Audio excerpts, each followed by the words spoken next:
nature. It also represents the universe in its totality, and also the human soul and man. The Greek philosopher Plato agrees in writing that man is a celestial plant. One of the most central assumptions of the Hindu tradition is that man is the microcosm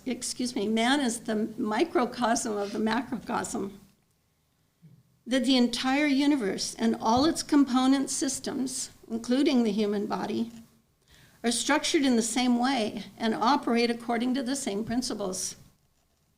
What's found in the universe is found in the body. Thus, we can come to know the universe through our own experience. All are connected, interrelated, and inseparable. The lotus has been sacred from antiquity to numerous cultures and traditions, especially the Hindus, Egyptians, and Buddhists, and revered in China and Japan. It's also found in Christianity, but the symbol's replaced by the lily. It's easy to see why, in a nursery catalog published in 1847, where we found the following statement: "The interest which flowers have excited in the breast of man from the earliest stages to the present have never been confined to any particular class of society or quarter of the globe. Nature seems to have distributed them all over the world to serve as a medicine to the mind, to give cheerfulness to the earth, and to furnish agreeable sensations to its inhabitants." It's actually really interesting to note that during this past year, there's been a renewed interest in gardening. Garden shops are running out of stock. And this caused one journalist to write, "Perhaps it's not only plants that come from the smallest seeds, but perhaps also the promise of a brighter future." Robin Wall Kimmerer is a professor of botany and a Native American member of the Potawatomi Nation in the northeastern United States. And in her writings on nature, she always expresses a sense of wonder and humility for the intelligence of plants and animals, what we're used to calling inanimate nature.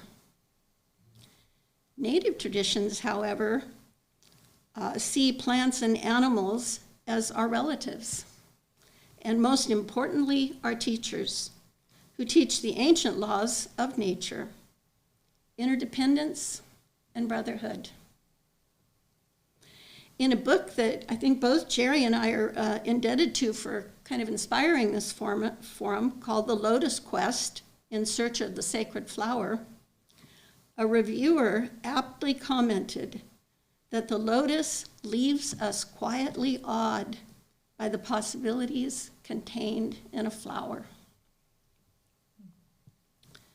The most striking and universal symbol of the lotus lies in its life cycle, which beautifully expresses the processes of birth, death, rebirth, transcendence, regeneration, and renewal. It embodies all the four elements: earth, water, air, and fire. The primary elements of the lotus being fire and water. Of this, the Greek philosopher Heraclitus taught that the foundational element of the universe is the principle of fire. The human soul, he said, was a mixture of fire and water. And of these component parts, fire was the spiritual and nobler part, and moisture the pleasurable and corruptible. The life of a lotus begins with a seed, which buries itself in the mud at the bottom of a shallow riverbed or pond. At first, the seed struggles to get established, And then when the time is right, it opens and swells. Thank you. Leaves that are already present in the seed begin their journey upwards through the dark, murky water. They seem fragile, but their tall, cord-like stems are firmly rooted in Mother Earth, from whom they receive their nourishment. Buds follow, drawn upwards as are the leaves by the warmth and the light of the sun. So there you have the four elements. Once they burst through there you have the three elements. Once they burst through the surface of the water, they find themselves in the freshness and the purity of the air, where its leaves unfurl, and each bud opens into a universally irresistible image of beauty, a delicate, almost luminous flower, the bearer of the seeds. The leaves and flowers come through this muck completely unscathed, and in which they still have their roots. The cycle is short. The bloom lasts only a few days before it's spent and its petals drop off. The new seeds, generated within the heart of the flower, are then released upon the water to sink down into the mud, and thus begins a new cycle. In this, we find analogies and correspondences at almost every level. Just as an example, but it takes our thought to find these. The seed and the bud can be thought of to represent potential. The murky and waters and the mud, the stuff of material life. The opportunities and corresponding trials and tribulations that life places before us in order that we may learn and grow and reach our full potential. The flower symbolizes an awakening, spiritual growth, and enlightenment. It can be thought of as the awakened mind, which grows naturally toward the warmth and light of truth, love, and compassion, characteristics of the man and woman of wisdom. The lotus is an ancient plant as lineages go. It's one of the very first angiosperms, or flowering plants, reaching back over 145 million years in geologic history. It's actually considered a living fossil, which I discovered means that it's relatively unchanged over that immense period of time, and as a result, it has very few species. By classifying plants into systems, things like family, genus, species, we get a better picture of how they interact with each other and the rest of the world.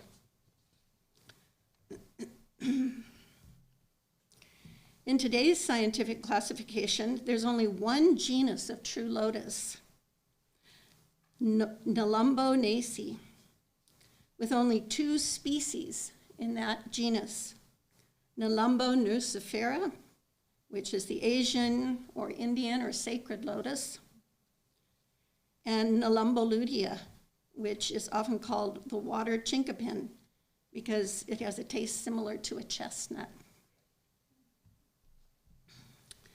As our knowledge expands over time, systems change. With the capacity we now have to do genetic comparisons, there can be surprises. Going back to ancient times, the lotus and waterlily have always been linked together, based primarily on their appearance and their habitat, when in fact, botanically, they're very different plants. In terms of symbolism, however, this seems to have had little impact, in that both at the core point to the same universal ideas. So if you're looking on the internet to research a lotus, a lot of the images will be water lilies, because actually very few people know the difference, can tell the difference. So at the end, if you want to know that, I'll give you 3 clues. The true water lily is classified as the genus Nymphaea and has 36 species.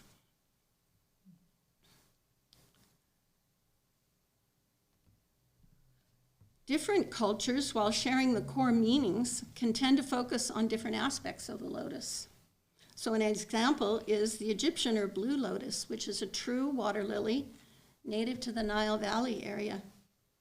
It's revered there as a symbol of death and rebirth, reflected in the flower's habit of opening every morning or every morning and closing every evening.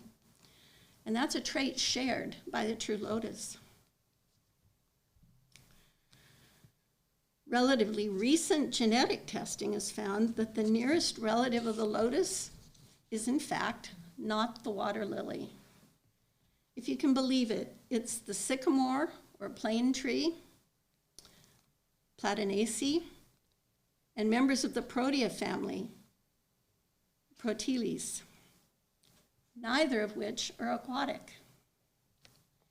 And interestingly, just a little caveat, in Greek mythology, Proteus is an early prophetic god of rivers and other bodies of water. The lotus is a large aquatic perennial, and it occupies riverbeds and ponds.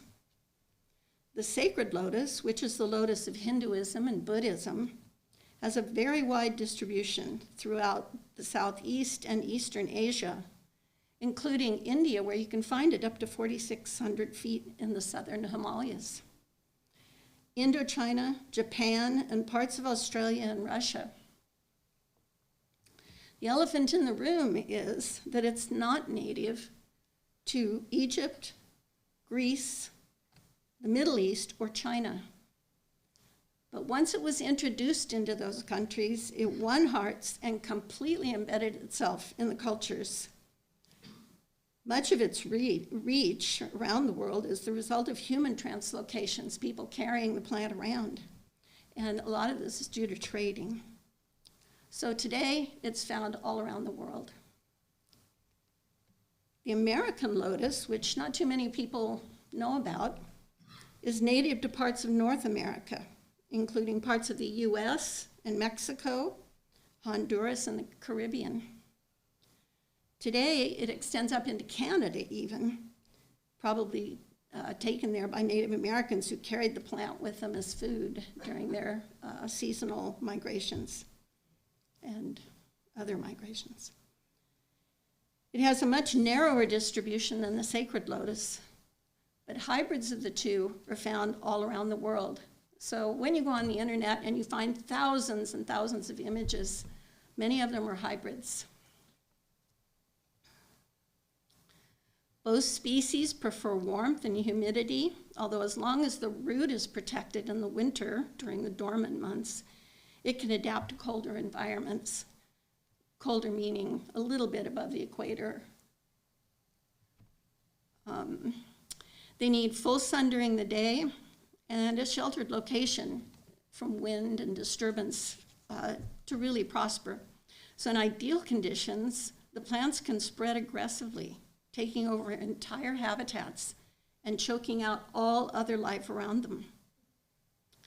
Human cultivation of the lotus, which is primarily for food and medicines, an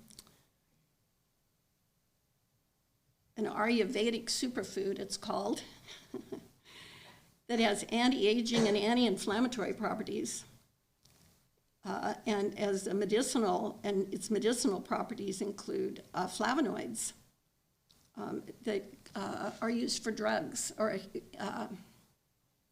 flavonoids. I've forgotten the other technical name, but antioxidants. Indigenous people, and it's also cultivated actually for silk-like fabrics. It has, sorry, I'm learning this.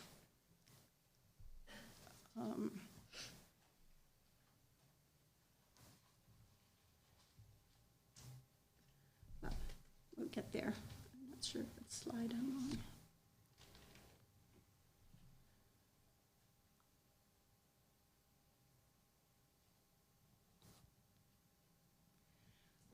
Anyhow, it's cultivated for other reasons, like these silk-like threads that run through the channel of the stems, and they're actually extremely expensive. And of course, for the sheer beauty of its flowers. Indigenous peoples have practiced sustainable stewarding of the environment for millennia, so their cultivation keeps the rivers fresh and protects wildlife that depend on it. Fossil records dating back millions of years show that both species covered a much greater range north and south. So if you look at the little green dots that kind of go across the center of the image, the Lutea being, or the American lotus being on the yellow side and the Asian lotus being on the pink side, you'll see how it's expanded northward and a little bit southward over immense periods of time.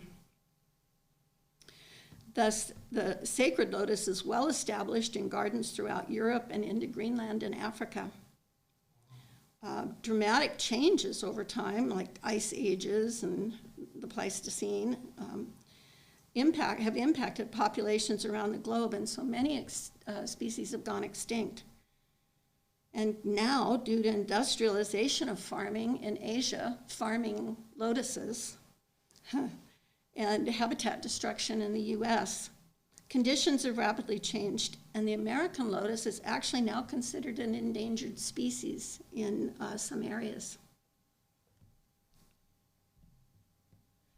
Like most culturally significant plants, the symbolism of the lotus is rooted in true elements of its biology. Did you know that when you ask a computer to give you the most efficient shape for something, like a tool or a house or a car, the shape you get is usually biological? I read that that's true. The ability that we have now to look at plants at the nano level with really powerful microscopes, electron microscopes, and other equipment can't help but make it ever more real to us, the idea that the physical world is a macrocosm, a microcosm of the macrocosm. Each part of the plant tends to lends to the symbolism provided in the earlier story of the lotus. So we'll just look at a couple of them. We have basically the new leaves of the lotus, which are perfectly round. The parts associated with the flower, which would be the receptacle. You can see the mature leaf is cupped. We'll talk about that. And the flower has sepals that are the small leaves that come up around the bud. And we'll talk about those. The rhizome is actually called the stem, and attached to it are roots. An interesting thing we'll talk about a little bit is that the embryo has the seed, when it breaks apart, the embryo is in the middle and the seed is hinged at the top.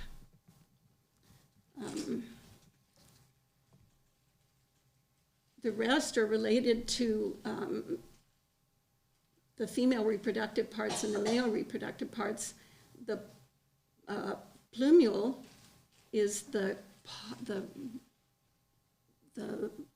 original leaves that are in the seed when the seed is born, so to speak.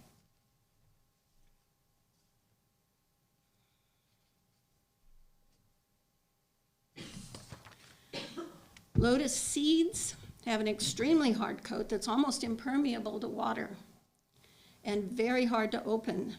So it's well adapted to protect the tender lotus plant within. The seeds must exert a powerful internal force to open it.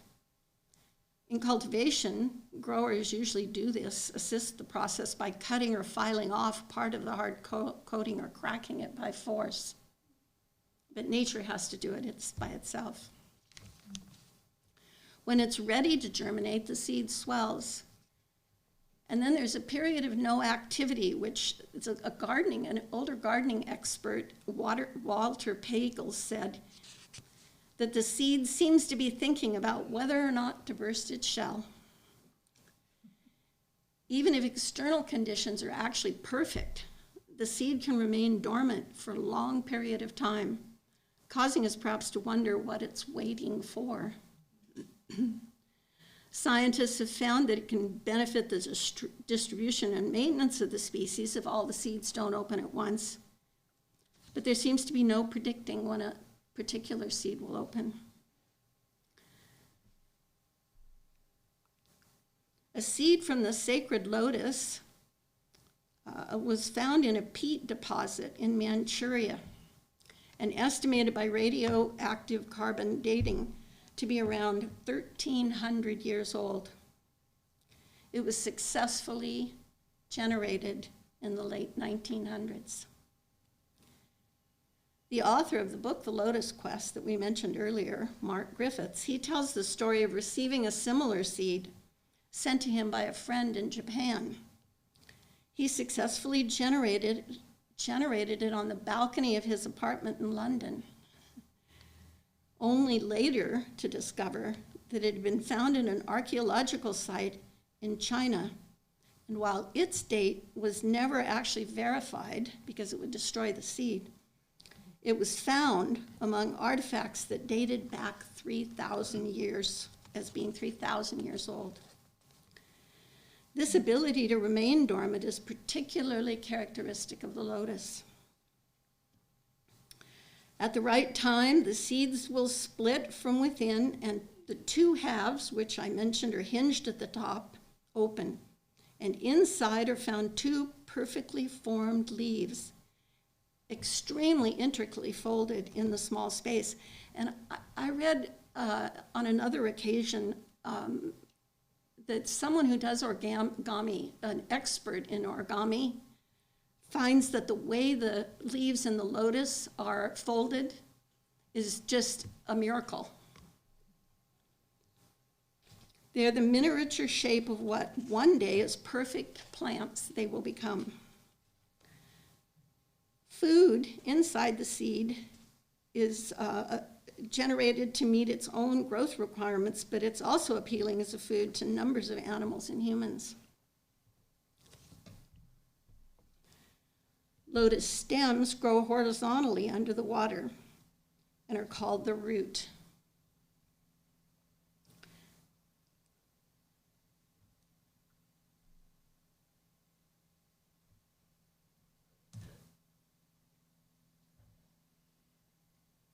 You can see a root here on the left in this picture, or on, yes, your left.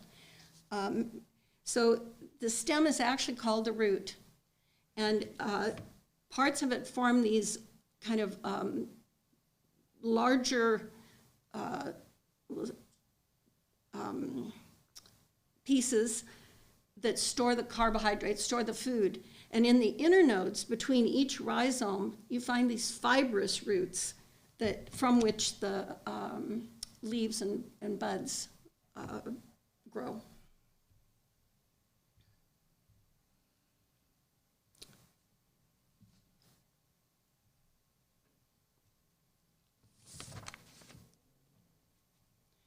It's the root that anchors the plant firmly in the mud, and channels run through the stem that allow for the movement of nutrients and water. The rhizomes are the edible part of the root and a primary source, as I mentioned, of carbohydrates, and they're usually crunchy and fairly sweet and described as tasting like a water chestnut. Each leaf is supported by what's called a petiole, or a hollow stalk that connects the leaf to the underwater stem or root. At the top, the petiole attaches to the center of the leaf, and then leaves begin to unfold as they rise through the water. New leaves are perfectly round and come to rest on the surface, where they unfurl to between 1 and 3 feet in diameter, so they can be this big, although that's nothing compared to a picture that I had, but won't show, of a leaf in the Amazon. It's a water lily called Victoria amazonicus that must be 20 feet across, and a human being can stand on it and it will support its weight. But that's not the lotus. So after the leaves unfurl, they rise off the surface again until they're 3 to 6 feet in the air. And as I mentioned, the leaf begins to take on a cupped shape,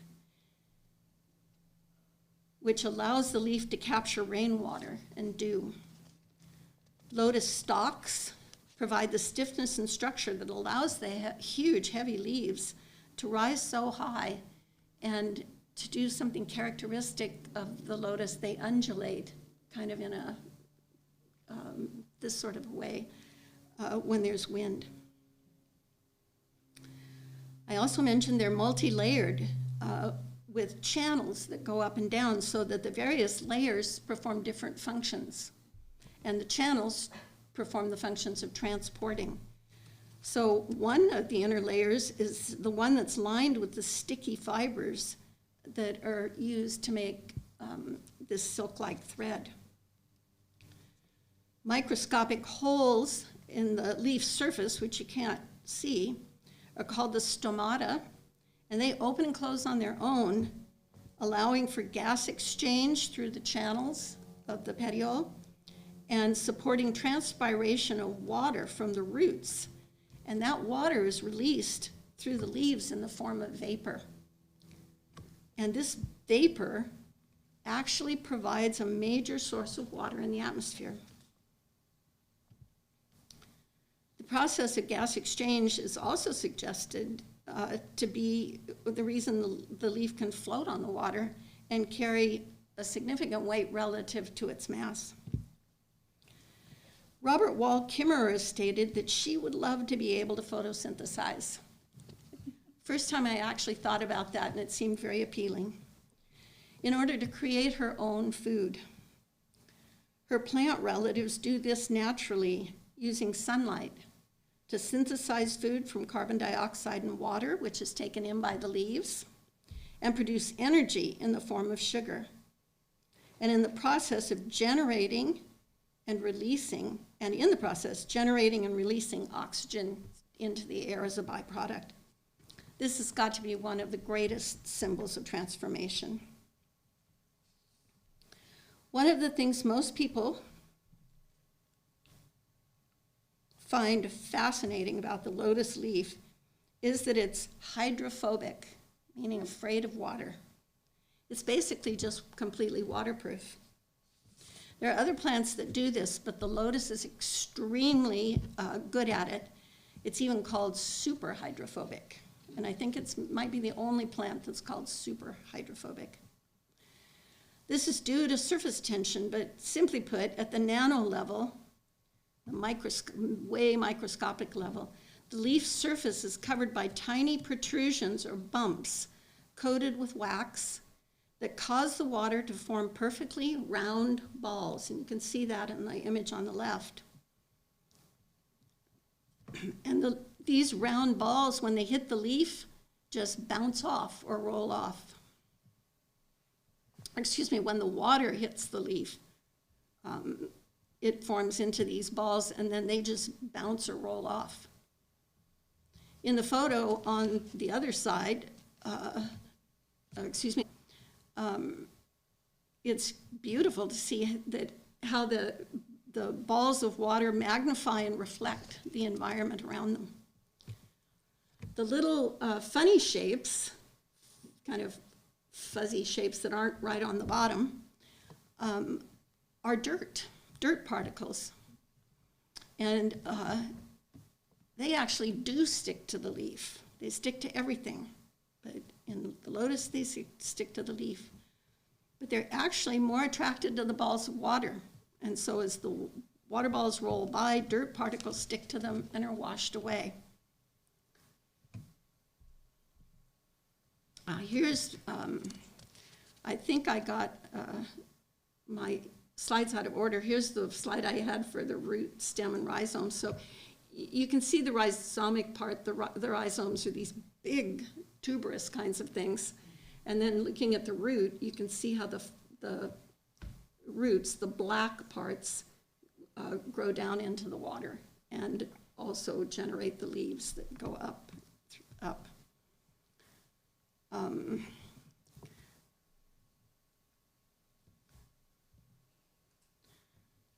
While the leaves are basking in the warmth of the sun, flower buds are supported by strong stalks or petioles, and they begin their journey upward. While the bud is under the water, it's held tightly closed and protected by pale green modified leaves that are called sepals.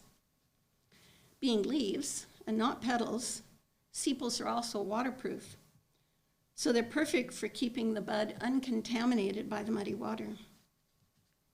Sepals are also the mechanism by which the flower opens each morning and closes each evening, something that we usually attribute to the petals.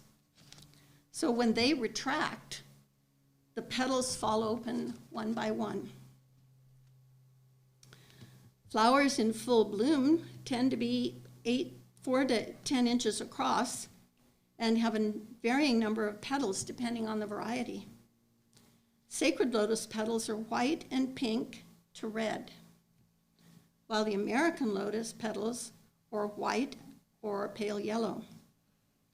Flowers bloom for about 2 months during the summer, and both species, as I mentioned, have been hybridized to produce numerous varieties, and each variety has a slightly different meaning, oftentimes depending on the variation in color and the tradition it arises out of. Oh yeah, and there you can see in the middle, the peduncle, which is the stalk that has the channels, and you can barely see the little lines running across are the fibers that make the silk. At the center of the open flower is a bright gold receptacle, and that's what, oh, excuse me.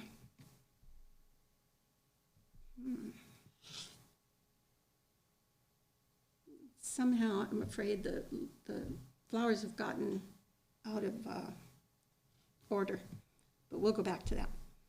At the center of the open flower is a golden receptacle containing the seeds. Well, that image seems to be missing, so, well, here, you can see it in this image on the right. Yeah, on the left. The receptacle is shaped like an inverted cone, and it holds the female reproductive organs. And surrounding it is this dense ring of golden yellow stamens topped by anthers that hold the pollen. And those are the male fertilizing organs of the flower. The flower is bisexual, means it contains both the male and female parts, so it's able to self-pollinate.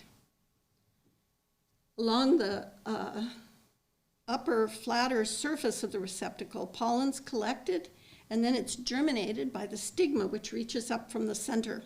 That's at the top of the pistil, or the female part. And that contains the ovary. And it's the ovary that contains the embryo of the plant yet to be born.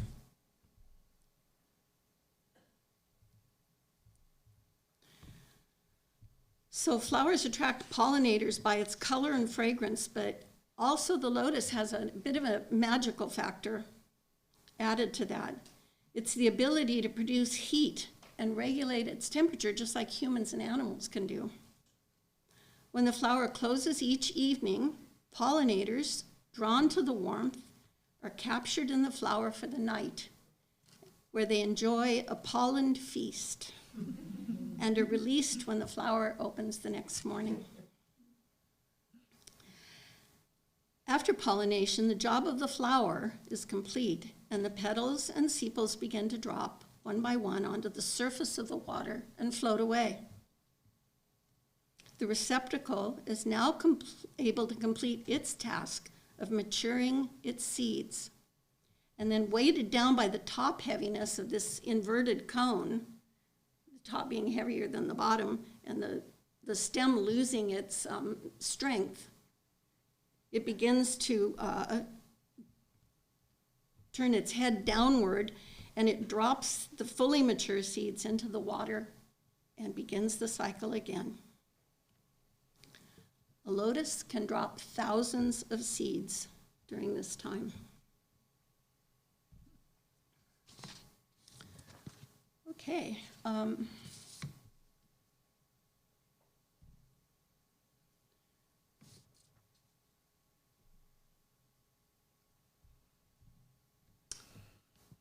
That concludes my part. Are you going to do the Shandoga? Well, it's 47. So,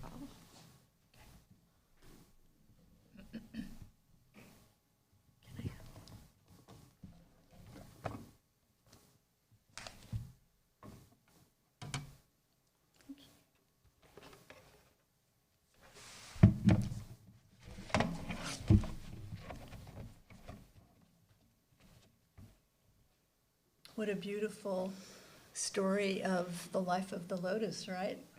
Thank you, Donna. It's very beautiful. Yeah. And are you ready for part 2? Okay. We're now going to look at the lotus through the lens of sacred art and texts. And you may remember Mayor MacArthur, who actually presented here 2 times. She's an Asian art historian, a curator and author, and she wrote that art drawn from nature often carries a philosophical meaning. The lotus is depicted in sacred art, not only for its extreme beauty, but for its symbolism. We will focus on a few examples from Hindu and Buddhist iconography. And of course, as you know, these cultures are so deep, and the traditions are so much complex. They have so much complexity that we're just going to be scratching the surface. You are invited to consider what we can learn from the symbolism of the lotus about self-transformation and renewal. One of the many symbols in Hinduism is the lamp, which appears in the Bhagavad Gita, chapter 6. As a lamp in a spot sheltered from the wind does not flicker, even such has been the simile used for the yogi of subdued mind, practicing concentration in the self.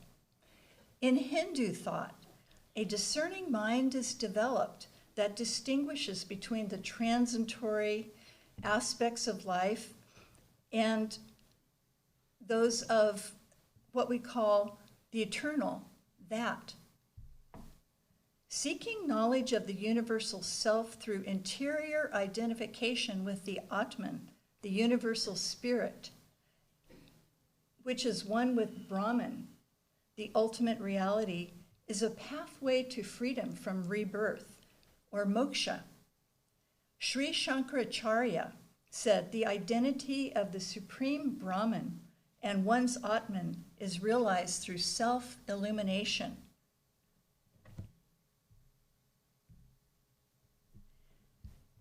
The Upanishads speak of concentrating on the lotus in the heart in order to gain self-knowledge. In the citadel of the body, there is a pure lotus of the heart, which is the residence of the Supreme. The lotus of the heart is the center of the infinite omnipresent consciousness, which connects with the consciousness of the universe. That is from Narayana Upanishad. And I am the knower. I was not born. I have neither body nor senses nor mind. I, the Supreme Self, dwell in the lotus of the heart. I am pure. I am one without a second. Om Tat Sat, from the Kaivalya Upanishad.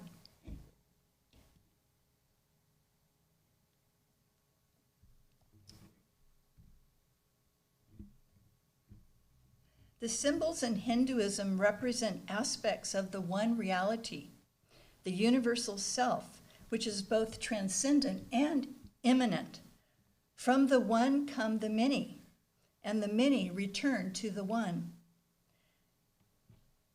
For example, Vishnu Narayana, the all-pervading, lays asleep on the limitless waters of non-being, the pure homogeneous veil of Parabrahm. Narayana moves on the waters of space. These symbols have cosmological and metaphysical meaning. Vishnu, laying on the couch made by Ananta Sesha, the thousand-headed serpent, with Lakshmi by his side, stands for the one absolute. Ananta Sesha represents infinite and endless duration and suggests cycles upon cycles. A lotus emerges from Vishnu's navel, from which Brahma is born. Brahma, whose Sanskrit root bri means to expand, grow, or to fructify, represents the creative, expansive force associated with manifestation and evolution of the universe. This 7th century sandstone relief sculpture shows Vishnu lying at the bottom of the ocean with the lotus plant growing from his navel and Brahma being born from the lotus. The sun is symbolic of the manifested logos, the creative center. A verse from the Vishnu Purana is dedicated to Vishnu Narayana. We worship you as Brahma, the immense being, the first shape, who sprang from the lotus of your navel to create the worlds. This Pahari painting from 1750 shows Vishnu holding lotus flowers. What might they represent? One possibility might be a reference to the avatars of Vishnu. An avatar is a divine incarnation. As an aspect of the deity, the avatar appears in the world to help mankind and all life. In chapter 4 of the Bhagavad Gita, Krishna says, I produce myself among creatures, O son of Bharata. Whenever there is a decline of virtue and an insurrection of vice and injustice in the world, and thus I incarnate from age to age for the preservation of the just, the destruction of the wicked, and the establishment of righteousness. The number of avatars is thought to be 10, but it depends on the tradition. Two of the most important avatars are Rama of the Indian epic, the Ramayana, and Krishna of the Mahabharata, which includes the Bhagavad Gita. In this Indian miniature of Rama from 1730, he is sitting on a fully opened lotus, which signifies a divine birth. The Ramayana is a classic Hindu epic. It is the story of courage, loyalty, friendship, and justice with deep religious significance for artists throughout the centuries. Originally written in Sanskrit by the poet Valmiki over 2,000 years ago, the Ramayana tells the tale of Rama, born the eldest prince of Ayodhya. His stepmother tricked his father into unwillingly exiling Rama to the forest for 14 years in order to secure the throne for her son, Bharat. Rama's wife Sita and his half-brother Lakshmana accompanied him to the forest. The many adventures and ordeals endured by Rama during the 14 years of exile are included in the Ramayana, especially a long and laborious search for his beloved Sita, who was abducted by the cunning 10-headed demon king Ravana. Rama is helped by Lakshmana and an army of monkeys led by the great monkey leader Hanuman. When Rama returned to rule, a time of peace, Ram Rajya, began when everyone fulfilled their dharma or their duty. Many Indians see the hero Rama as a deity and still venerate him as one of the 10 incarnations of the god Vishnu. The other avatar is Krishna, here dancing the Rasa Lila with Radha and the gopis, who are the cow maidens. Krishna is well known to be an advisor to Arjuna on the battlefield in the Bhagavad Gita. Krishna symbolizes the higher self, and Arjuna stands for man, or manas, mind. Krishna has so many attributes such as leader and administrator, but is considered by many as the incarnation of love.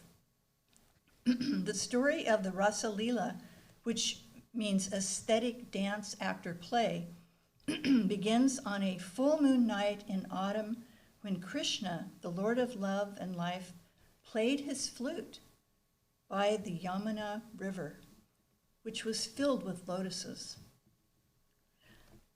And the gopis heard this, and they were devoted to him and found him. They gathered around him, and he taught them a lesson about selfish versus unselfish love. And he acknowledged that their love was unselfish. So they started the Rasa Lila dance in the moonlight, and Krishna multiplied himself so that for every 2 gopis, there was an apparent Krishna between them. Even the celestials arrived in their heavenly chariots to witness the unique dance between Krishna and his devotees. Astronomically, Krishna is the sun, and the gopis symbolize the planets and signs of the zodiac. Sarvapalli Radhakrishnan, philosopher and past president of India, wrote, Krishna's avatar is an illustration of the revelation of the spirit in us, the divine hidden in the gloom. The Lord abides in the heart of every creature, and when the veil of that secret sanctuary is withdrawn, we hear the divine voice, receive the divine light, act in the divine power. The embodied human consciousness is uplifted into the unborn eternal. The incarnation of Krishna is not so much the conversion of Godhead into flesh as the taking up of manhood into God. Lakshmi, goddess of good fortune, love, beauty, and joy, is represented as standing on a lotus from which she emerged. The artist here is Raja Ravi Varmak from the later 1800s. Lakshmi is compared with the lotus because a lotus seed can be hidden in the soil for a long time, thousands of years as we heard, and come to flower later just as Lakshmi's invisible potent presence can blossom forth at any time, bringing all that is good. The lotus's life cycle also suggests reincarnation, with the going below the water and coming out of the water every single morning. Adi Lakshmi is considered the feminine form of Vishnu. It is said that Sita and Radha are incarnations of Lakshmi. She is sometimes referred to as Padma, or she who is dwelling in the lotus, and her vahans, or vehicles, are the elephant and the owl. The lotuses in her hands symbolize self-knowledge and spiritual liberation. Many people in India light lamps in the villages during Diwali, the festival of lights sacred to goddess Lakshmi. They hope she will be guided by their brightness into each and every illuminated home. One of the most popular festivals in Hinduism, Diwali, symbolizes the spiritual victory of light over darkness, good over evil, and knowledge over ignorance. The lotus, one of the auspicious symbols of Buddhism, represents spiritual purity. Buddhists believe that just as the lotus flower rises up from the depths of muddy ponds and lakes to blossom above the water's surface, so too can the human heart and mind develop the virtues of the Buddha and transcend the desires and attachments to reveal its essentially pure nature. The unopened lotus or bud is symbolic of the potential of all beings to attain Buddhahood or enlightenment. When the virtues or paramitas of the Buddha develop within, the heart blossoms like a lotus.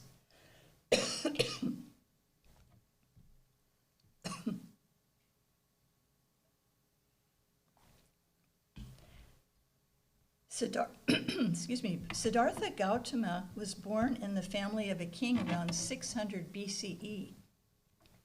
At birth, a wise man predicted he would be a great ruler or a great sage. He'd either conquer others or he'd conquer himself. His parents wanted him to continue the royal lineage, and he was protected within the palace, seeing only pleasant sights. Unbeknownst to his parents, he ventured out in disguise with his chariot driver and witnessed for the first time realities of life, such as sickness, poverty, old age, and death.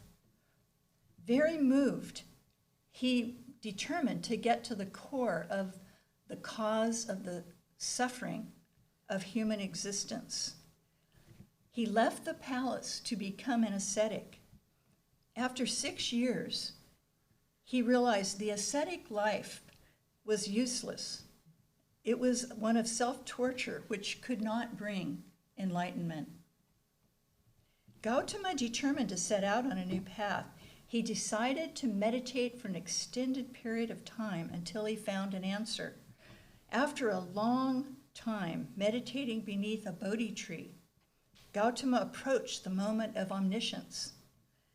Mara, the prince of darkness, tried to distract him, sending multiple onslaughts of temptations, evil demons, mocking doubts, passions, vices, and terrors in the night.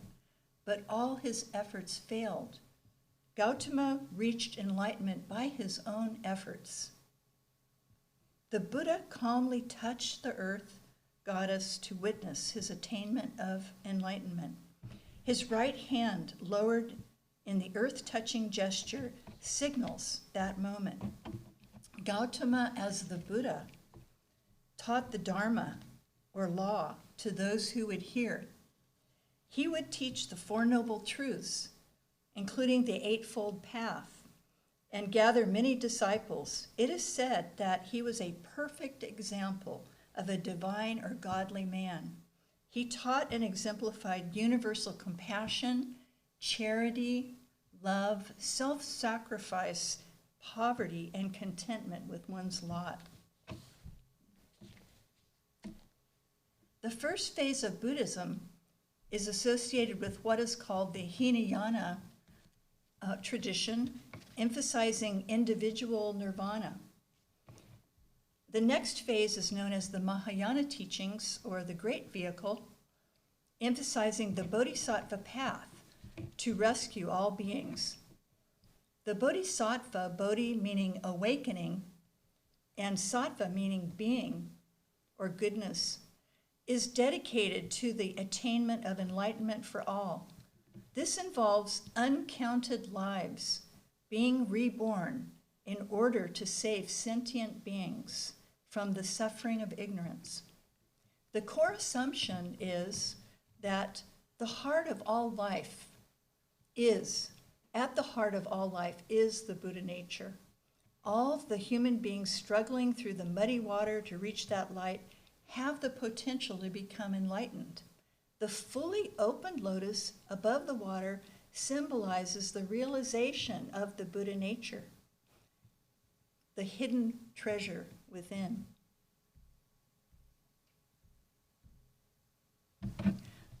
This painting from the Yulin Caves in China illustrates a story from chapter 11 of the Lotus Sutra. The Lotus Sutra is a Mahayana Buddhist sutra that is identified with the 1st century BCE through 150 CE, having 4 stages of completion. it's completed after 4 stages of composition. It was widely circulated in East Asia by Kumarajiva's translation around 400. British Buddhist writer and teacher Shankarashita said that the Lotus Sutra uses the entire cosmos for its stage, employs a multitude of mythological beings as actors, and speaks almost exclusively in the language of images, illustrating parables and stories. The sutra is full of symbols, and it would be a mistake to interpret them literally. His interpretation of the Lotus Sutra is called the drama of cosmic enlightenment. The chapter describes how Shakyamuni, the historical Buddha, told disciples that the Lotus Sutra should be read, recited, and revered. Usually stupas, suddenly a colossal stupa sprang up from the earth, towering high in the sky. And as you know, usually stupas contain the remains of an enlightened being or a highly developed person spiritually. From this one, however, a thunderous voice was heard from the stupa saying, "Excellent, excellent, Shakyamuni. You are well able to preach the Lotus Sutra. All that you say is true." It was the voice of an ancient Buddha called Abundant Treasures, who had made a vow eons ago that his stupa would appear when the Lotus Sutra was taught, and he would bear witness to the truth of the teaching. One of the bodhisattvas wanted to see Abundant Treasures. In order to do this, however, because of a vow a long time ago, countless manifestations of Shakyamuni that appeared as Buddhas throughout all time had to assemble. Shakyamuni brought them together with a ray of light. This story introduces an eternal dimension to the idea of Buddhahood. Abundant Treasures invited Shakyamuni to enter the stupa and share his throne, and the assembly could see that Abundant Treasures was not just a well-preserved body, but was indeed very much alive. And then the two engaged in discussion.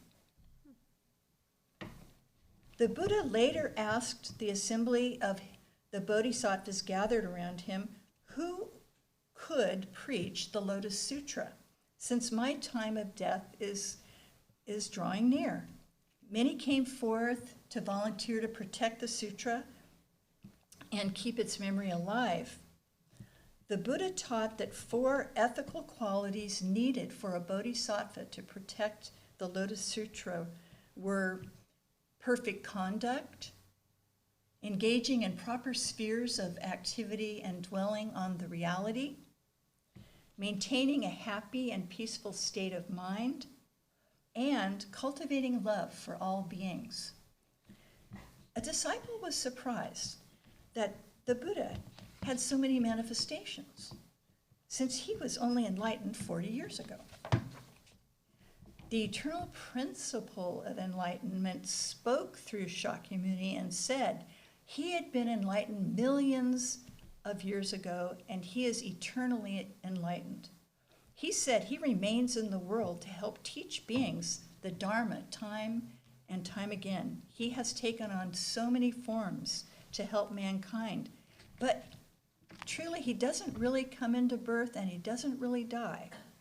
He only appears for the benefit and encouragement of people. He harmonized all the Buddhas into one Buddha field where the principle of enlightenment reigns supreme. Finally, Abundant Treasures and the Buddhas returned to the Buddha field, and great reverence was exchanged amongst all the Buddhas. These multiple Buddhas are the Tathagata, those who have gone before. And there is one eternal Buddha, which is in every single human being as the indestructible Buddha nature. All sentient beings have the seed of the Buddha nature that may be a source of renewal. The lotus stands for the eternal potentiality of enlightenment. This shows you an illustration from a hand scroll of chapter 25 of the Lotus Sutra, with text inscribed by a Japanese calligrapher in the mid-1200s. This is one of the earliest known painted versions of the 25th chapter of the Lotus Sutra, which is called Universal Gateway of the Bodhisattva Perceiver of the World's Sounds. The compassionate acts of the Bodhisattva Kannon, the Japanese name for Avalokiteshvara, are interspersed with the text of the sutra. By thinking of the cry regarder, a form of Avalokiteshvara or Kuan Yin, the person in distress will be relieved. The Lotus Sutra says, if encompassed by evil beasts, tusks, sharp, and claws fearful, he thinks of the cry regarder's power. They will flee in every direction. If scorched by the fire flame of the poisonous breath of boas, vipers, and scorpions, he thinks of the cry regarder's power. Instantly, at his voice, they will retreat. While tigers, leopards, and serpents probably were a danger to people at this time, seeing them as symbols of types of influences, thoughts, and afflictions gives an inner dimension to interpreting this. And by the way, if you're interested in the complete scroll, it does appear on the New York Metropolitan Museum of Art's webpage, and you can scroll through and see the whole thing. Avalokiteshvara is shown here in the wall painting at Ajanta caves from the 5th to 6th century CE. Avalokiteshvara is the greatest protector of Asia and of Tibet in particular. In order to guide the lamas and Tibetans and preserve the teaching, he is said to manifest himself from age to age in human form. His Holiness, the Dalai Lama, is said to be connected with Avalokiteshvara. Avalokiteshvara is translated as the Lord who gazes down at the world, or perceiving sounds of cries of sentient beings who need help. Another name, Padmapani, means the holder of the lotus. Avalokiteshvara can be interpreted as the celestial and human logos. And Padmapani can be interpreted as the higher aspect of the human being. The sacred phrase, Om Mani Padme meaning the jewel in the lotus, expresses that this deity is within the unlimited cosmos and within human beings as symbolized on the Sri Yantra shown earlier. We will look at several forms of Avalokiteshvara. This 9th century stone sculpture from Nalanda, India, depicts a form of Avalokiteshvara as Kasarpana Lokeshvara. He is holding a lotus or Padma in his left hand, while the right hand has the gift-bestowing gesture. Nalanda was an ancient Buddhist university in Bihar, India, founded in 5th to 6th century BCE. It is said that Mahavira of the Jain tradition stayed there over several seasons, and also Gautama Buddha delivered lectures in a nearby mango grove. In the 3rd century BC, the Buddhist emperor Ashoka built a great temple at Nalanda, and Nagarjuna was one of the great teachers and head of the school at one time.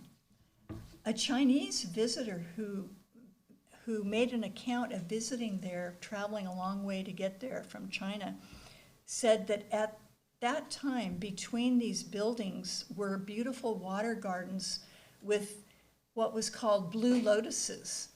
Donna may wish to tell him that it's a water lily, probably. Probably. Unless there is a blue lotus. that we've there's never seen. no description But that I read. anyway, around 1200, a Turkic chieftain invaded the area and destroyed the enormous library and monastery. The throne holder, the Indian masters and monks fled to Tibet. The 14th Dalai Lama said that Tibetan Buddhism is a continuation of the Nalanda tradition.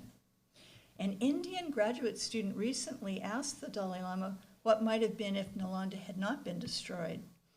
His Holiness said that the knowledge of Nalanda is preserved in the mind and in Tibet. In 1915, the Nalanda site was discovered, identified, and excavated. It is being rebuilt and has been designated as an international university of national importance by the Indian Parliament as of November 2010.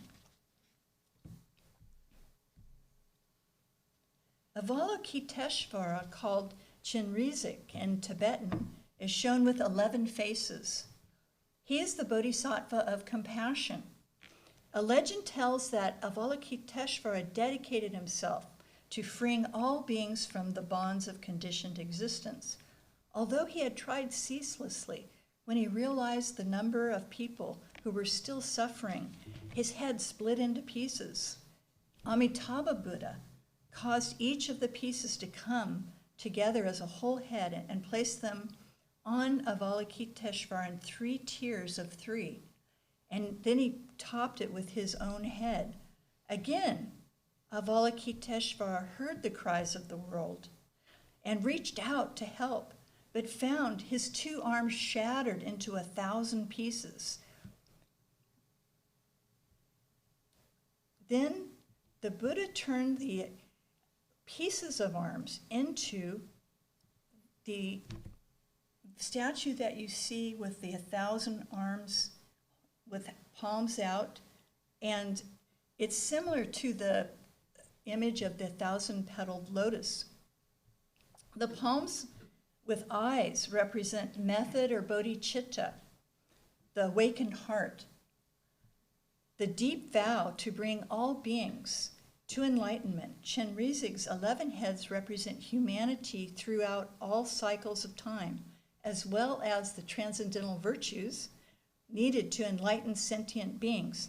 Some see them also as the 12 steps on the path to Buddhahood. Kannon, the Japanese Avalokiteshvara, also has 11 faces at the top of the head. This rarely seen statue is found in the Hokuji Temple, Nara, and it's made in the 9th century of wood, and here is standing on what we call a lotus throne. A lotus throne, when you see it, indicates a spiritually perfected state of being. Like the Chinese Kuan Yin, Kannon can be depicted as a male or a female. The left hand holds a vase with a lotus in it. The outer part is made of lotus buds and lotus leaves, which represent the arms of Kannon reaching out with compassion and power. Kannon is said to appear in many forms and use many skilled methods in order to assist people in distress on earth. The 4-armed Chenrezig holds a blue lotus in his left hand and sits on a lotus throne. The image is from a center in the Gelug tradition of Tibetan Buddhism, whose highest teacher is His Holiness, the 14th Dalai Lama. The Dalai Lama speaks of bodhicitta.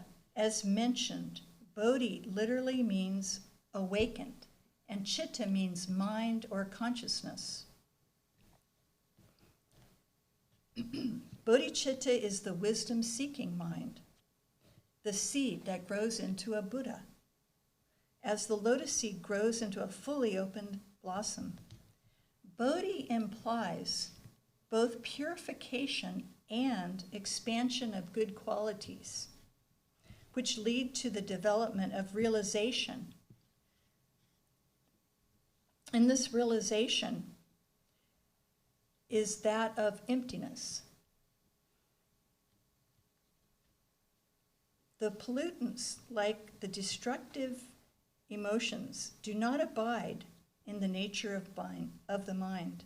The innate mind is seen as luminous, and as obscurations are removed, the mind can focus on worthy objects of contemplation.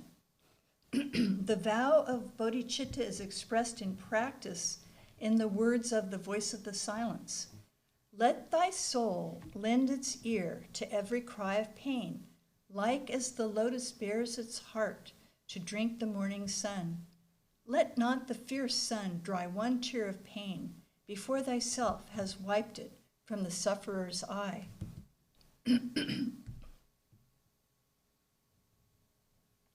This, excuse me, this is a 13th century Tibetan Thangka painting of green Tara. Sorry.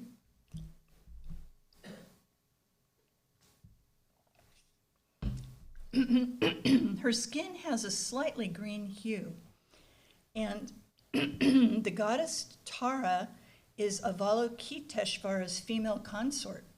It is said that she was born from his tears. Green Tara leads those who wish to attain to liberation from the uncontrolled cycle of rebirths, or samsara, toward the freedom and peace of spiritual realization. She is known as the mother of all Buddhas, Prajnaparamita, the perfection of wisdom. She is not separate from the true nature of our mind and emptiness, or shunyata. Green Tara is associated with the earth goddess as well, or giver of life, by her subtle green color and by the stem of the blue lotus flower, which symbolizes purity and signifies that all the positive qualities have blossomed within her.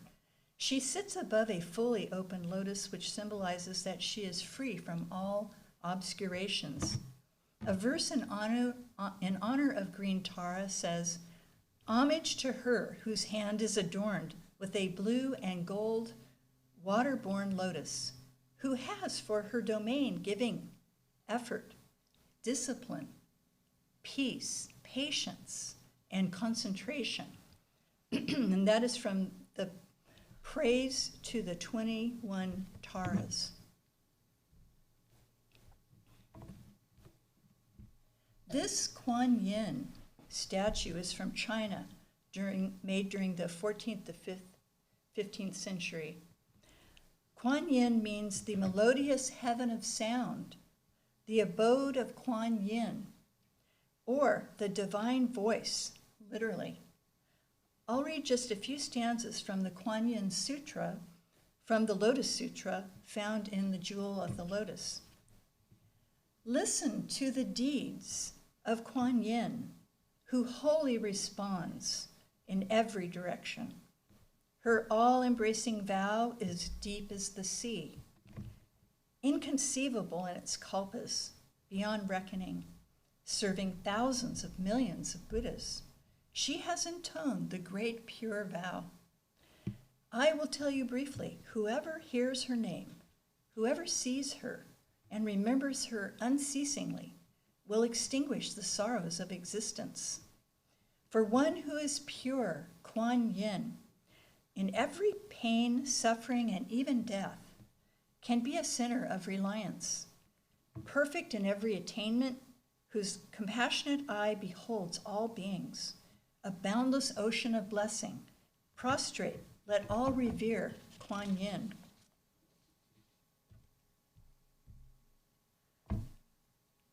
The Bodhisattva Maitreya is shown in an 11th century stone sculpture from Bihar, India.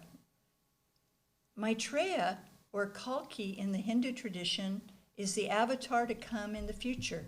He is linked with the virtues of unconditional love and universal mercy.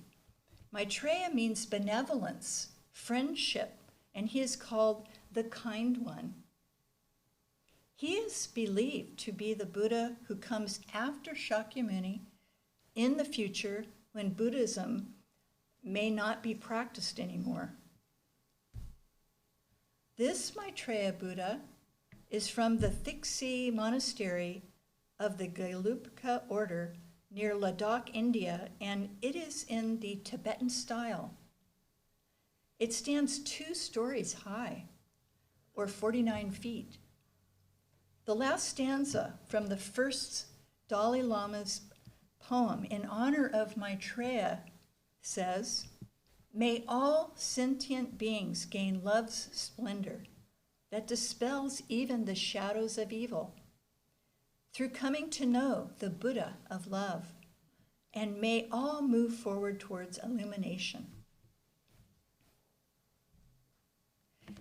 So what can we learn from the lotus that contributes to self-transformation and growth? The self-transformation of the individual may be psychological, ethical, and spiritual as he or she reaches toward the light. As we develop our inherent potentialities, we move through the water of the psyche toward the light of the sun, which represents our true nature. The mud and water can be seen as the process of overcoming the lower destructive emotions such as panic or anger.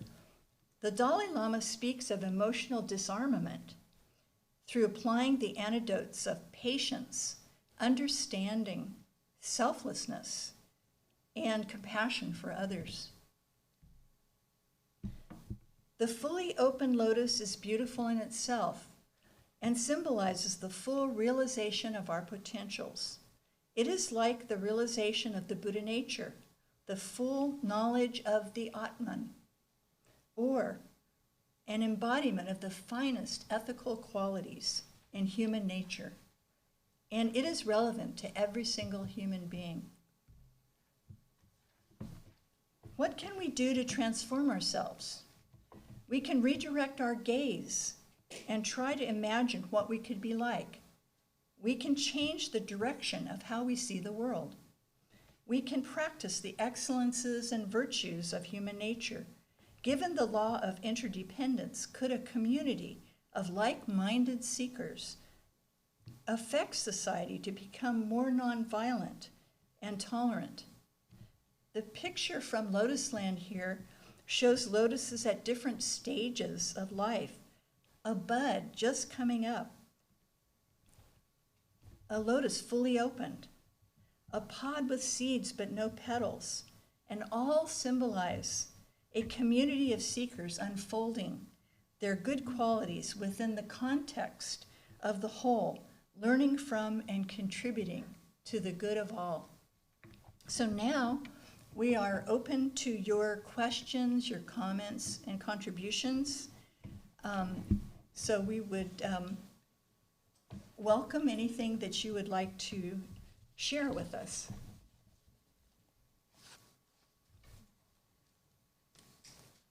I noticed, I didn't have my glasses on, I forgot to wear them, I don't wear them with a mask, and I wasn't thinking about not taking my mask off today, so I wish I was going. But I noticed that, and I never really paid attention to this before, but with all the different beings that you showed here, they both, all of them had both masculine and feminine traits. There was no discernment between male and female. Not really. I mean, there was, but not even in the name language, or in the names that you said, I don't pay attention to that thing, male, female. It doesn't really matter anyway, but it's interesting. Yes, so Bonnie mentioned that a lot of the statues, the art that we looked at was not emphasizing a particular gender, that perhaps, you know, it's not that big of a deal. And that perhaps they can be both genders, they can be thought of in a universal way. So that's a very interesting comment. There's an interesting poem that a member of the Institute shared with me that, well, this is by Hafiz, who's a Persian poet. And he talks about that idea of gender, and he says, once a young woman asked me, how does it feel to be a man? And I replied, my dear, I'm not so sure. Then she said, well, aren't you a man? And this time I replied, I view gender as a beautiful animal that people often take for a walk on a leash and might enter into some odd contest to try to win strange prizes. My dear, a better question for Hafiz would have been, how does it feel to be a heart? For all I know is love, and I find my heart infinite and everywhere. It's also interesting to me that in Gerry's wonderful talk, you see that oftentimes the god or goddess are aspects of each other. Yeah, so they may have different forms, but green Tara and Kateshvara are aspects of each other. And that's always the case, Krishna and Radha and on through all the gods. But also it's interesting that the lotus itself is bisexual, containing both the male and female parts, so that it can self-pollinate, which tells me that there doesn't have to be a reliance, that we can rely on ourselves to learn and to grow. Of course, we need communities, we need people, we need friends, or we can't. We'd be pretty suffocated, but wouldn't be able to see outside of ourselves. But that idea that within ourselves we can generate our own potential is interesting. Steve? Where did the symbology of the lotus originate? I would just guess that it probably originated in ancient Chinese civilization and then spread to India later on. But that's just a guess. And then also, was the symbology of the lotus picked up in indigenous American civilizations or in African civilizations at all? Or could you discuss some more wide distribution of it? Well, what I know is probably not up to your great question, but in terms of whether or not the symbology of the lotus started in China or India, actually the lotus is not native to China. It was introduced later, although it's totally revered and it's totally embedded in the culture. The earlier symbolic form would have been the waterlily, which, as I mentioned earlier, doesn't seem to make any difference, because even though they're totally different botanically, they have external characteristics that are support kind of the same fundamental ideas. In terms of the Native Americans, I could find very little about that wasn't just sort of generalized in their overall views about nature and the way they look at plant life as living, conscious beings, not objects, not things to be used, but things to be protected and stewarded and guarded, and used with gratitude and respect. If you read even today about how many Native Americans, and I'm sure you know this well, show their respect before they, certainly before they would take an animal life or eat an animal life, but even to plants. They're so grateful for this gift, even though they understand that with a gift comes a responsibility. That's a very part of their whole economy is like a gift economy that's reciprocal. So it's not, you could say it's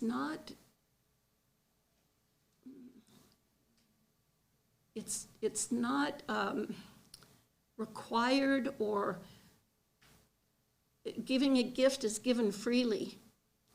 But in terms of the fact that it establishes a relationship with another being, there is a reciprocity in that. So in terms of further distribution, it's actually not that easy to pin down almost every place you go to. And I couldn't get actually much material outside of the internet because the libraries are closed. I can't use my UCSB library card. Still. But I'm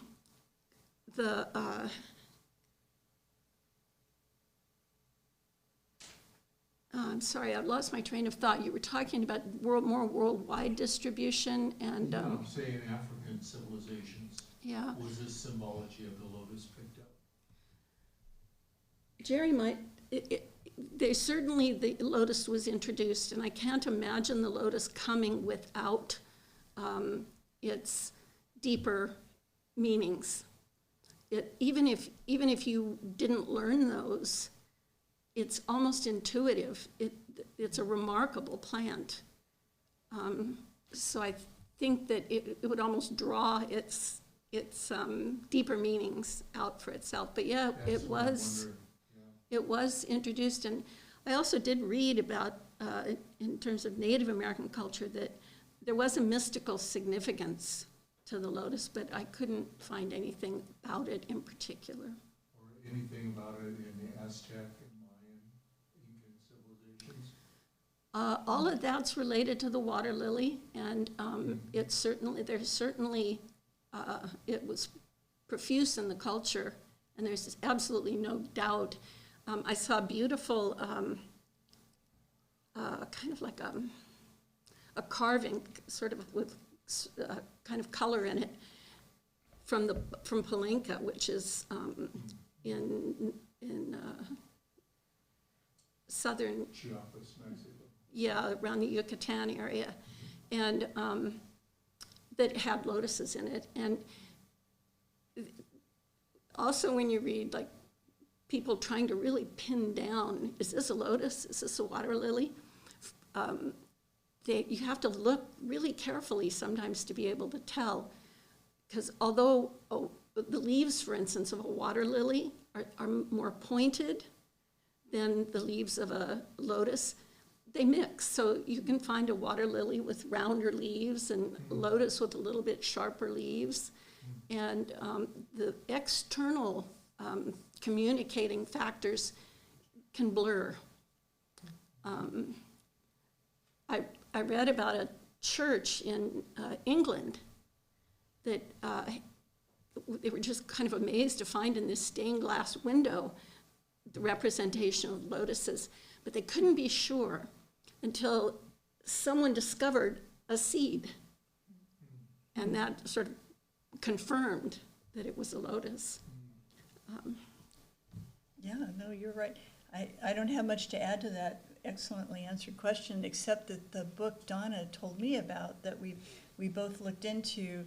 If you're interested in that, the author Mark Griffiths does trace how the lotus, went from place to place. Like, for example, Ashoka sent messengers out with kinds, seeds and plants of things to other countries, and included the lotus and also Buddhist teachings.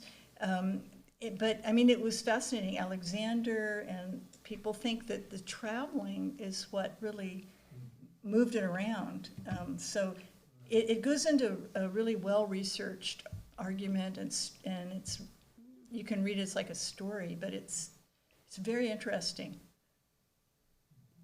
Yvonne? Is that?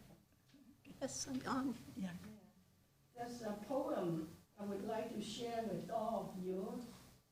The name is On Loving the Lotus. It's written by a Confucianist in the 11th century. Zhou Dunyi. He found the foundation of, I can read. Do you want to come you up wanna so come? you can be heard through the microphone? Yeah, you can have a bit more light. I have to read is what I written from the research of is a new, this poem. Okay. This poem was written by Confucianism person who is the foundation of the neo Confucianism. Neo Confucian, you can shorten it, is a school of principles. Neo Confucianism could have been an attempt to create a more rationalist or secular form of Confucianism by rejecting superstitious or mystical elements of Taoism and Buddhism that had influenced Confucianism during and after the Han Dynasty.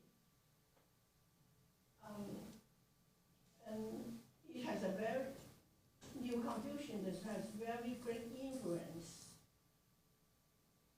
in China. The work of Confucianism were made the official imperial philosophy of required readings for civil service examinations in 140 BC, and which was continuous, nearly unbroken until the end of the 19th century. So this poem was, I learned it from high school. Almost every Chinese could relate to it because he said,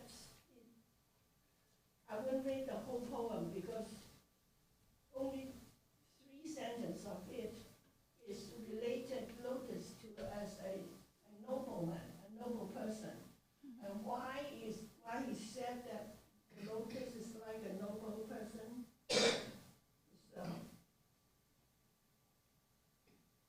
I love only the lotus for rising from the mud, but is not stained, bathed by clear waves, but is not seductive. Inside is open, outside it is strict. It neither crawls or fogs. The farther away one is, the purer is the fragrance. Upright and elegant, it establishes itself cleanly. It can be viewed from far away, but cannot be toyed with. So that's the definition of a nobleman, a gentleman. And Confucius is, I also, in reading this, I also found out that Confucius was revered in China, in America.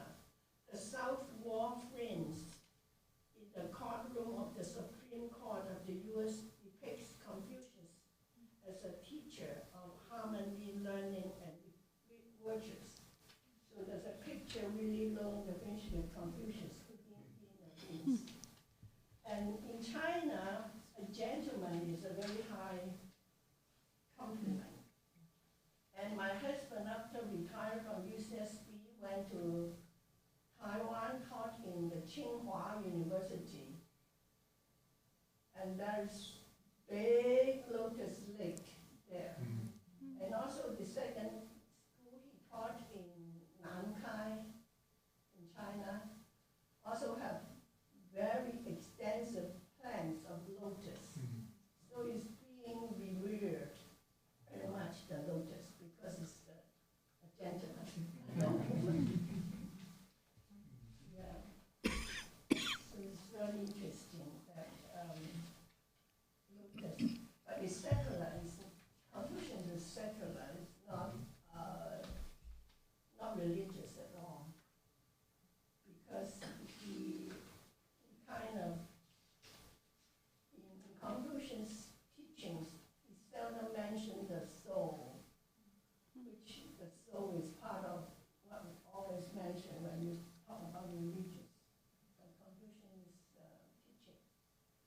almost never mention the soul.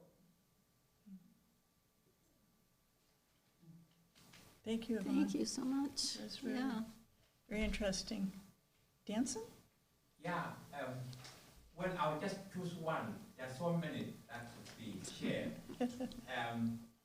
In that presentation by both of you, we was struck that the seed of the lotus is fully formed, miniature shape of what it will become. And that's amazing. I mean, that in the smallest seed is the shape of what it will become. You don't see in others. Can someone say, can you both say something about the significance of this, especially in your presentation of bodhicitta, wisdom-seeking mind? Do you want to say Oh, the one botanical here, part? Donna? I don't know if that makes sense. No, it's beautiful. Well, just in the botanical part, what is fully formed is the leaf, and that's the first part of the lotus to rise. And sometimes it takes up to a year before a bud will appear, or some long period of time. But yeah, it's amazing in the ability of that leaf to pack into that small space. And the leaf appears even before the seed germinates. So it's actually very mysterious. All plants, not all flowering plants, do have some aspect like a leaf in the seed. But the lotus is just unique again in that it's so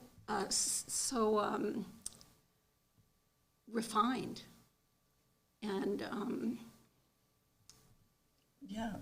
the image is one of a prototype, like a design that's perfect. And then it comes to be and follows that design and becomes all the other aspects in manifestation. And that's actually a beautiful symbol of philosophies that say the universe comes out of a source and is emanated through several different levels, from most ethereal to most concrete, so to speak, matter, and that it's all related as one.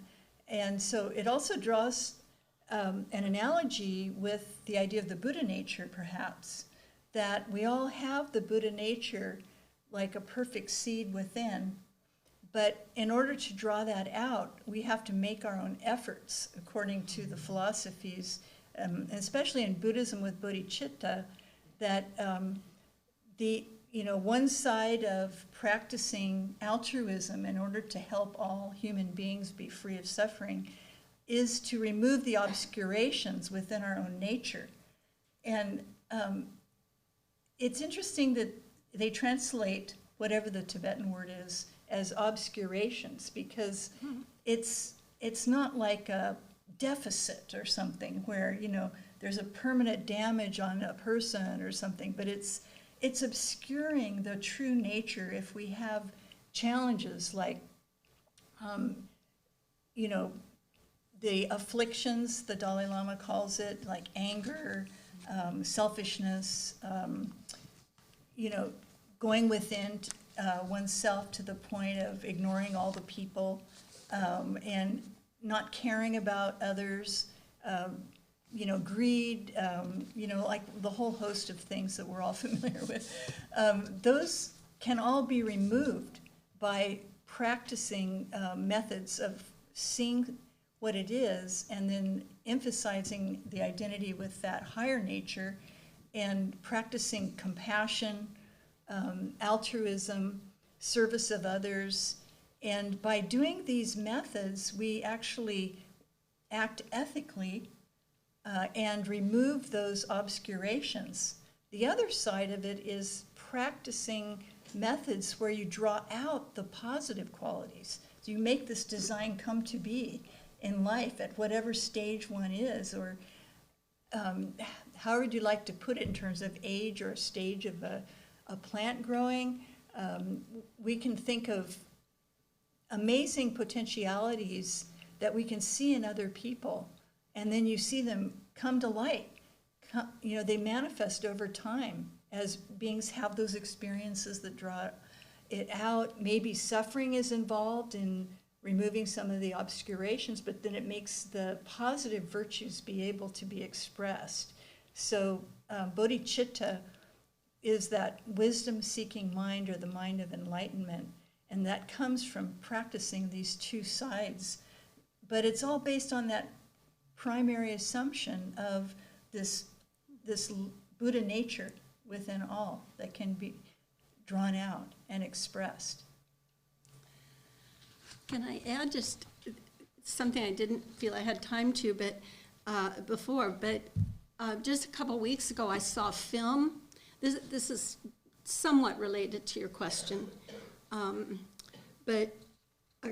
this film was from the Mind and Life Institute, which is this institute the Dalai Lama has been instrumental in forming, and it's to bring science and religion together, or science and spiritual traditions together.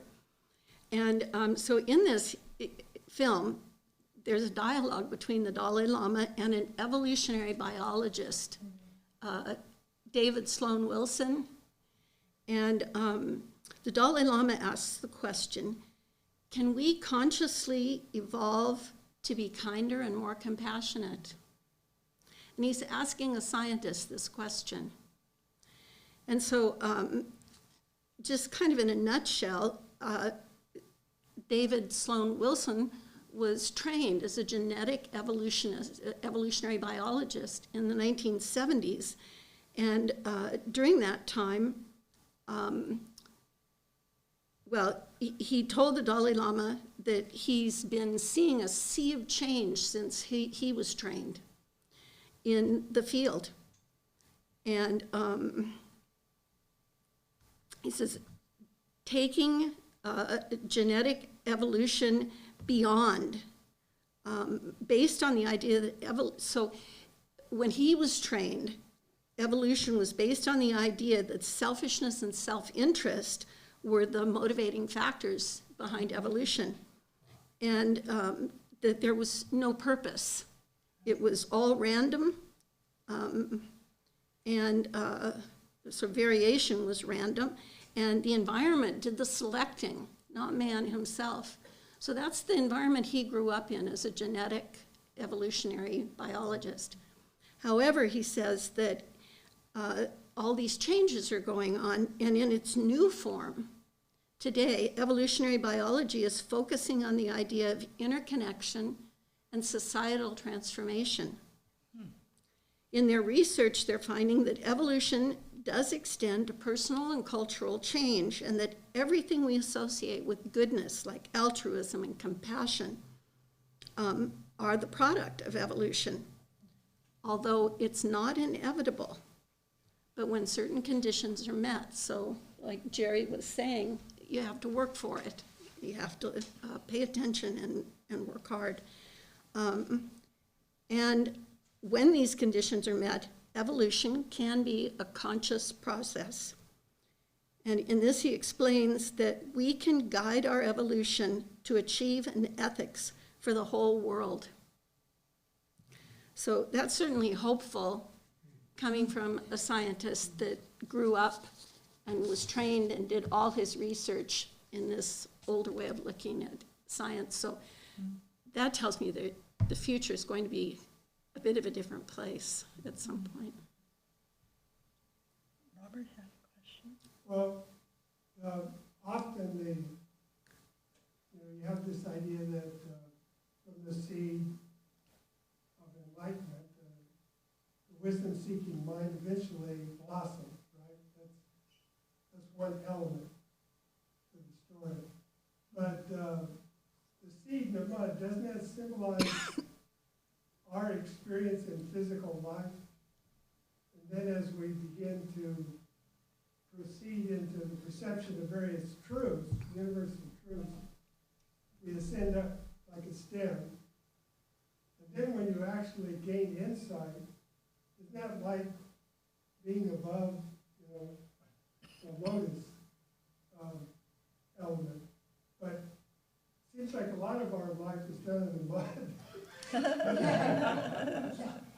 I mean, that's a question, but also I wondered how you related that to the idea of Brahma, the whole universe of creation, springing from a lotus, but the seed of that lotus is a center, an abstract space that grows into a lotus and gives birth to the entire universe.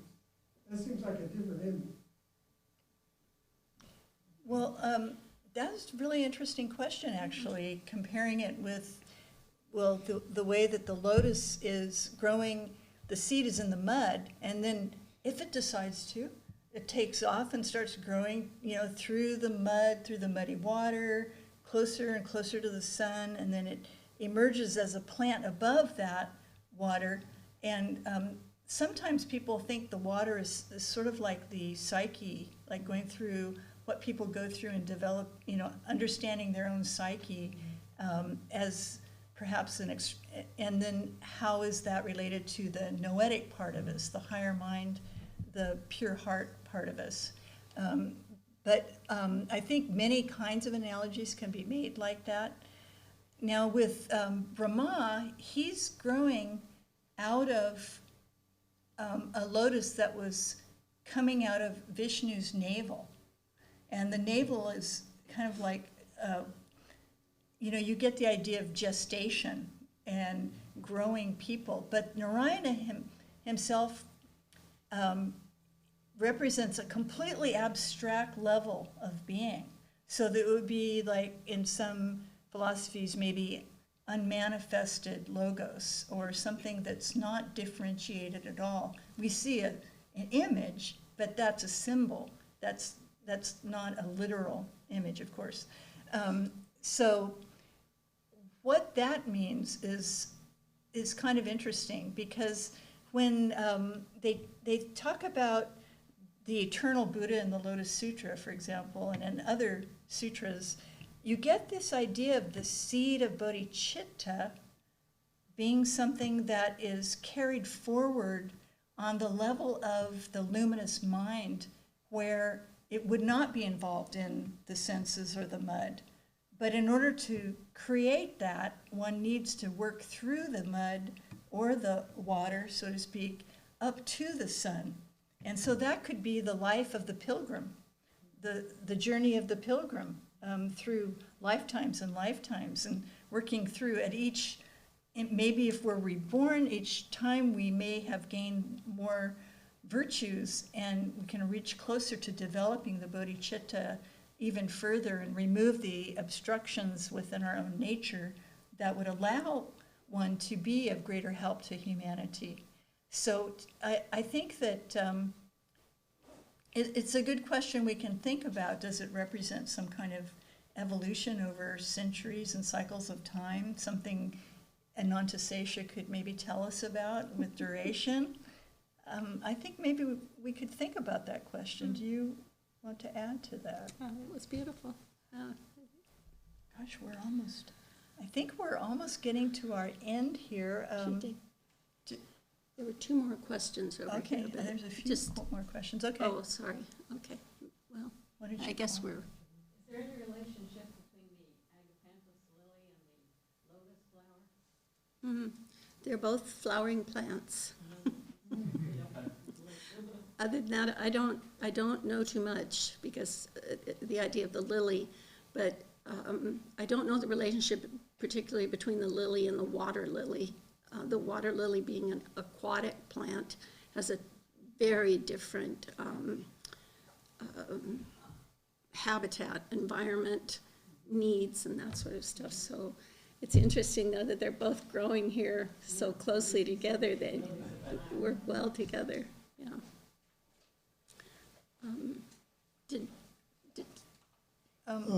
Just to, because we're broadcasting, we'll bring this event to a close. And we're very thankful to these two lotuses. They're so beautiful. I mean, that's all I can say is that we've just been soaked in beauty in a number of different aspects, we have the whole of Western scientific medicine, or science, brought to bear on the various elements of the lotus plant itself and the various elements that could be used for symbolism. And then the iconography of the ages with all these beautiful images of an element to mankind that we don't often think about how over and over again the root of culture has been the compassionate sacrifice of wisdom, over and over and over again. So just briefly, I just want to say a few things, but thank you so much. You guys are beautiful. Wow, thank you.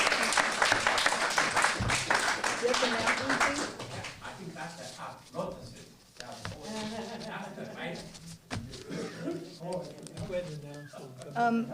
Okay. We are going to have a wonderful talk on the mountain, and that's going to be, just so you can plan your schedules, it's a forum on August 21st, 2 to 4 p.m., and Christine Nolt, her daughter Padma Nolt, and Nari Miller are going to help us understand many aspects of the mountain. So please put that on your schedule, and it'll be on the web page, and we'll, of course, have it in the newsletter as well. So thank you all so much for your thoughtful questions and your attendance. What day was that? It's August 21st.